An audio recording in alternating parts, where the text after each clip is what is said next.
E siamo qui con Alessandro D'Andrea che mi diceva che ha un nome d'arte molto particolare. Il mio nome d'arte è più lungo del nome vero, generalmente si fa al contrario, no? NEC, eccetera. Esatto.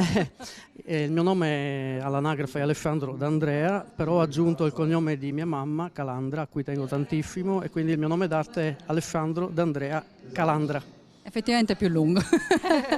Ma lui ha portato, Alessandro, un pezzo particolare cantato con un idioma proprio della tua terra. Che terra è?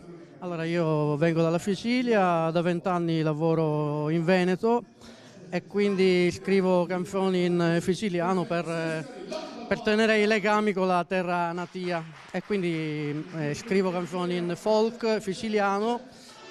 Ho ammesso qualcosa di mio, degli ascolti che ho fatto nei vari anni, quindi è un folk rinnovato, per così dire. E l'idioma è tipicamente di Agrigento, perché io vengo dalla Sicilia, sono di Agrigento. Comunque ti facciamo i complimenti, poi Alessandro è un anchorman, permettimelo di dirti, era sul palco e faceva tutto lui, prendeva il microfono, lo dava.